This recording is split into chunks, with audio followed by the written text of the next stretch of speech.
एकेकाळी 29 नगरसेवक असलेल्या महाराष्ट्र नवनिर्माण सेनेची यंदाच्या महानगरपालिका निवडणुकीमध्ये पुरती दानादान उडालेली आहे। या झालेल्या महानगरपालिकेच्या निवडणुकीमध्ये मनसेला एकही नगरसेवक निवडून आणता आलेला नाहीये। 44 उमेदवार मनसेने उभे केलेले होते।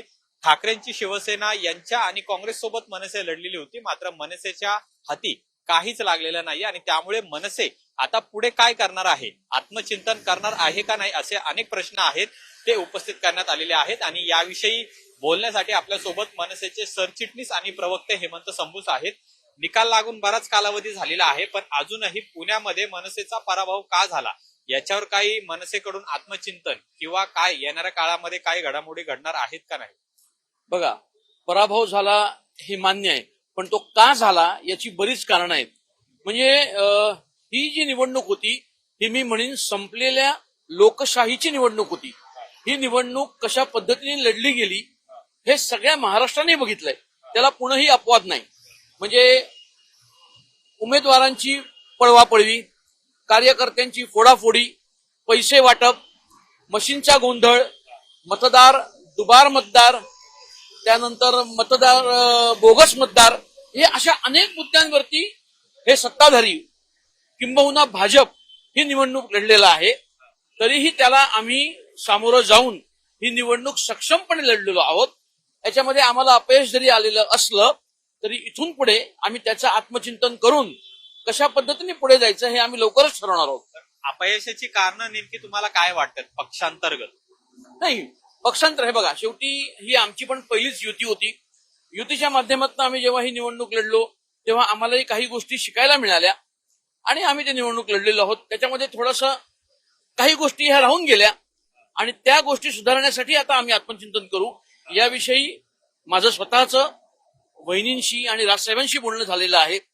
लवकरच राजसाहेब पुण्यामध्ये येतील आणि ज्या गोष्टी करायला पाहिजेत आता त्या गोष्टी कशा करता येतील याचं आत्मचिंतन आम्ही नक्की करू। काय पुणे शहरामधले कार्यकारिणीमध्ये बदल होऊ शकतो का, किंवा ते करणं काय अपेक्षित आहे का असं तुम्हाला वाटतंय का? नाही, नक्कीच। म्हणजे तसं वरूनही तो हे आलेला आहे की लवकरच पुण्यामध्ये अंतर्गत बदल हे होतील, कारण का पुनर्बांधणी ही काळाची गरज असते आणि त्याप्रमाणे प्रत्येक पक्षामध्ये पुनर्बांधणी करावी लागते। तशी आम्हीही लवकरच पुनर्बांधणी करू आणि सक्षमपणे पुन्हा एकदा हा पक्ष पुण्यामध्ये कार्यरत होईल। 2 दिवसांपूर्वी तुम्ही एक पोस्ट लिहिलेली आहे फेसबुकवर, विझलो जरी आज मी हा माझा अंत नाही। एक प्रकारे तुम्ही सुद्धा तुमची खंत आहे ती व्यक्त केलेली आहे।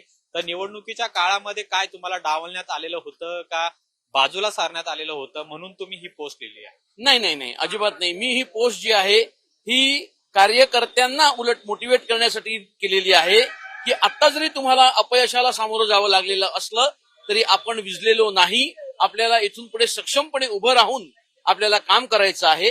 हा संदेश मला त्या याच्यातनं द्यायचा होता आणि म्हणून मी ती पोस्ट टाकलेली आहे। मला डावललं वगैरे अशातला भाग नाही।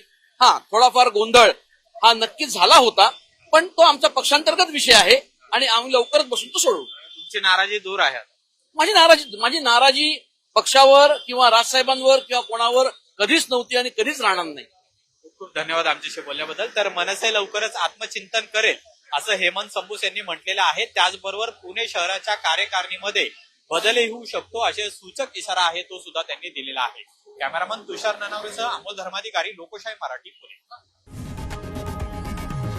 लोकशाही मराठी, ऐका, पहा, जागरूक रहा।